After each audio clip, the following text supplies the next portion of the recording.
Bonjour les gens, donc aujourd'hui je reprends la réparation sur le 325 TDS de mon fils. Donc hier j'ai fait des vidéos, mais comme j'ai laissé la caméra GoPro dans le boîtier de plongée sous-marine, on a du mal à entendre le son. Donc je vais vous expliquer vite fait. J'ai tout démonté déjà et hier en priorité parce que c'est une voiture sortie de grange qu'il a acheté il y a un an maintenant, un peu plus d'un an, et bon, la distribution a des souffrances, hein. Vous voyez, ça c'est le tendeur Guichen, hein, vous voyez, hop, ici. Donc il a tout commandé chez BMW, donc c'est moi qui lui change. Voilà, là le guide de chaîne, bon c'est pareil, ça ils sont pas trop abîmés, mais il y a de la souffrance quand même. On voit ici, on va regarder, hop. Attendez, le jour, vous voyez, le guide il est abîmé, on voit, hein, trace de la chaîne. Trace de la chaîne, j'ai essayé de vous faire une petite vidéo sympathique, hein, en vous expliquant 2-3 trucs, afin de ne pas vous faire avoir. Donc là, moi je vois rien à l'écran parce que la caméra se met en veille automatiquement.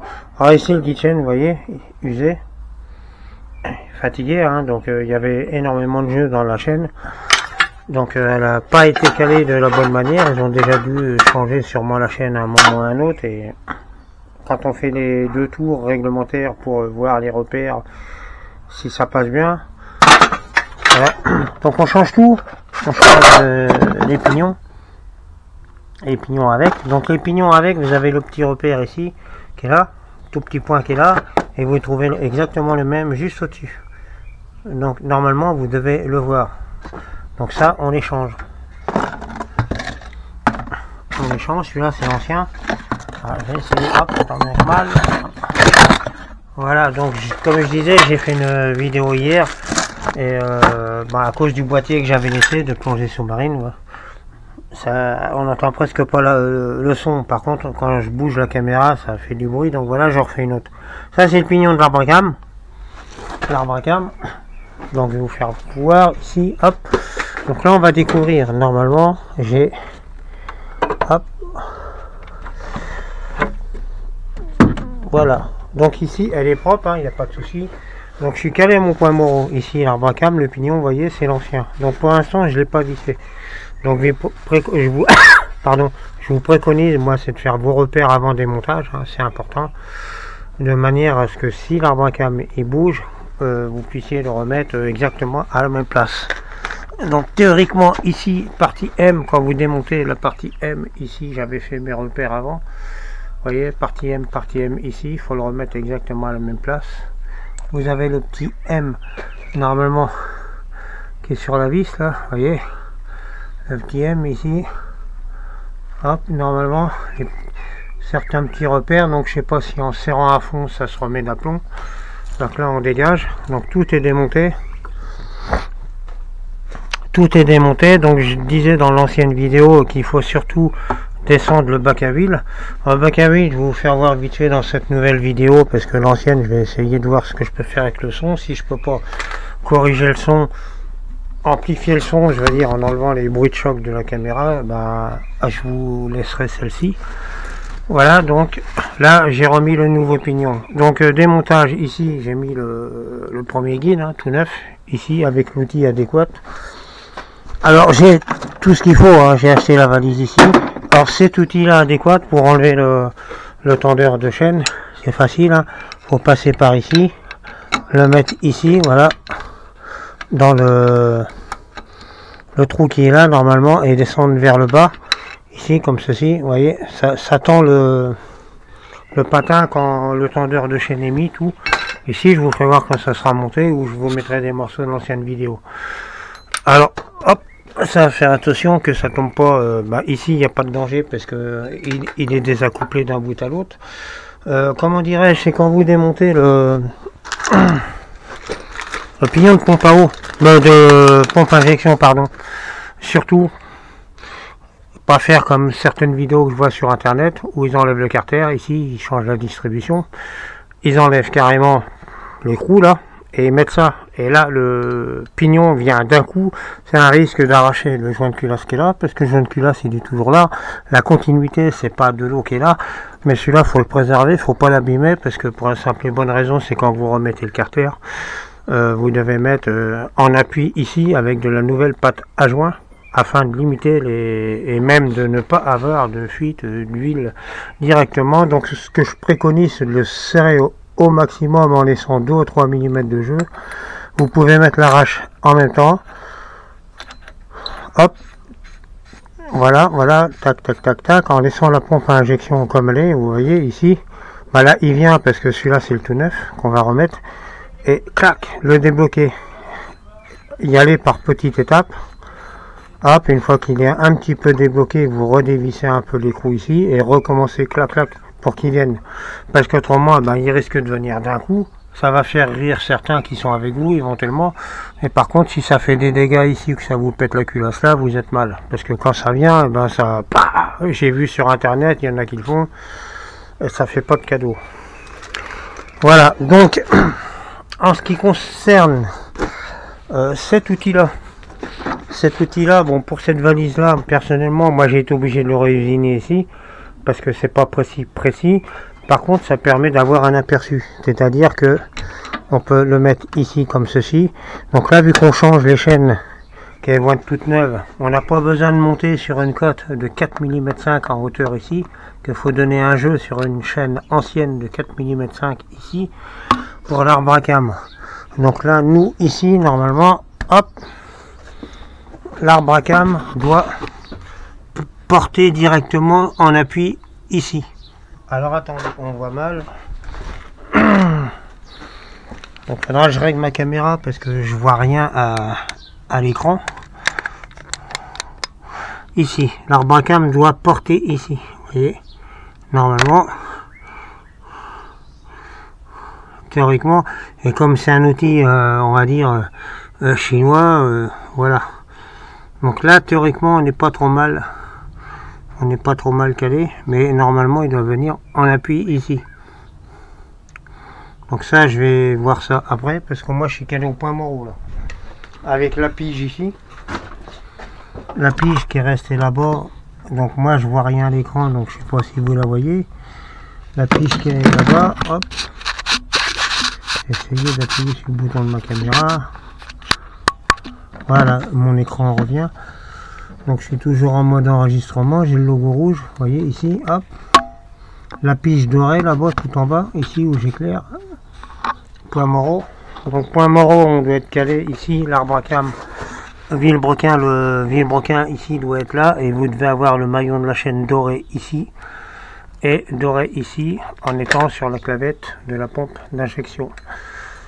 Elle doit être en fin de compte dans l'axe ici. Là la voiture est légèrement en biais, mais on doit être droit ici. Et rapport à l'inclinaison de la pompe à injection, vous devez être entre 11h et midi l'aiguille. Ici, vous voyez, hop, tac. Moi j'ai fait un repère ici. Ici c'est le réglage pour la 6 cylindres. Et ici c'est le réglage pour la 4 cylindres. Ces pompes là s'adaptent sur les deux modèles, 6 cylindres et 4 cylindres. Donc il faut être vigilant, faire attention. Voilà, alors ici c'est l'ouverture pompe à eau. Alors quand vous enlevez le cache en plastique que j'ai mis dans le secteur, je suppose, ou je vais l'emmener après, là-bas, il y a toujours de l'eau qui coule ici. Donc vous faites attention, si vous n'avez pas enlevé toute l'huile, que l'eau coule pas ici.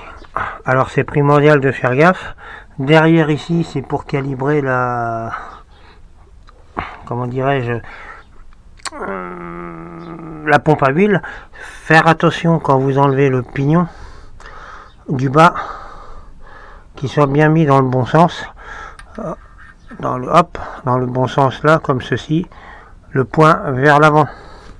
Le point, vous devez le voir et non pas le mettre à l'inverse où vous voyez pas le point. Vous voyez ici comme ceci, hop. Là, on doit voir le petit point qui est là, c'est le repère, le calage. Le calage. Donc cette voiture-là, moi je dis qu'ils sont déjà venus dessus. Hein, parce qu'on voit des marques. Hein, il y a des marques. Là, il y a un repère. Il y a un repère ici, c'est sûrement le repère de l'avance. Hop, la petite pointe là. Hop, voilà, voilà, voilà. C'est nickel. Tac. Donc là, le désaccouplé, parce qu'autrement vous allez arracher le joint de bac à huile et vous allez arracher le joint de culasse ici quand vous allez tout remettre pour la partie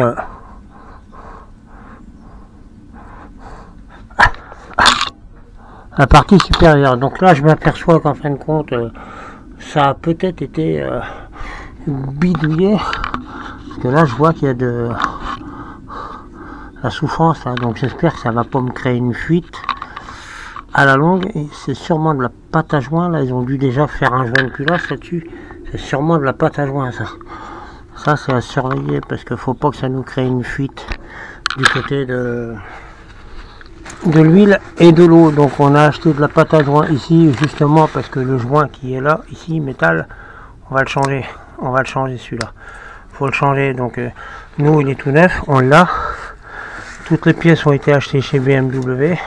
Faut juste que je démonte la pompe à huile ici, j'enlève le bac à huile. Donc là je vais vous faire voir côté bac à huile, et après je vais attamer la mécanique parce que la journée est peut-être pas favorable en temps en fin de soirée. Alors pour la dépose du du bac à huile, donc là j'enlève ceci parce que je l'avais légèrement surélevé pour pas que l'air passe entre deux. Alors il y a plus de 20 vis, vous voyez, il y en a partout ici, partout. Donc il faut désacoupler en dessous aussi, ici, là, partout. Là, donc sur la 325 TDS, hein, la E39 c'est pareil, hein, et la série 7, il y a un modèle où c'est exactement le même moteur. Alors chez BMW, donc côté boîte de vitesse, j'espère que vous voyez bien, côté boîte de vitesse, vous avez 4 vis. Donc il y a une vis qui est là à tirer, et une vis qui est là à tirer. Je sais pas si vous voyez, je vais essayer d'appuyer là pour avoir mon écran, ici, là, une vis là à tirer, qui tient le carter d'huile, et une vis là à tirer. Vous avez ici 4 vis, du moins les vis qui sont ici tout autour, là, à tirer, là, et BMW sont intelligents, il y a une vis dans chaque trou ici de la boîte de vitesse. C'est une clé de 10 à pipe ici, il faut aller les chercher, elles sont carrément dedans. Là je les ai enlevées, mais elles sont carrément dedans. Je sais pas si vous arrivez à voir à peu près avec la lumière. J'essaye de mettre en symbiose les deux, voilà. Donc maintenant que j'ai enlevé ça, va falloir que je descende le bac à huile. Alors sur ce modèle là, j'ai ici ça doit être les sondes sur le 325 TDS. Sur d'autres modèles il n'y est pas, ça n'existe pas ça. Donc voilà, donc vous voyez il y a des vis partout ici. Donc le carter à huile il arrive même jusqu'ici en dessous là, vous voyez, hop. De l'autre côté il arrive là, donc il n'y a pas besoin d'enlever la vis qui est au dessus ici, il faut juste déboîter celle qui est ici là, et après ça vient tout seul. Voilà, donc pour ma part, la mécanique c'est un travail de contorsionniste. Pour ma part, pour descendre on va dire la distribution complète, faut enlever l'alternateur, faut enlever les pompes qui sont de chaque côté, tout ça, voilà. Et ici bon, on a recommandé les joints parce que là ils ont fait de la merdasse on va dire entre guillemets. Donc les joints sont de la pochette là, le joint de pompe à eau ici, ouais, le joint de ça et le joint de ça qui était mort. Voilà, donc pour l'instant j'arrête la vidéo et je la reprendrai après.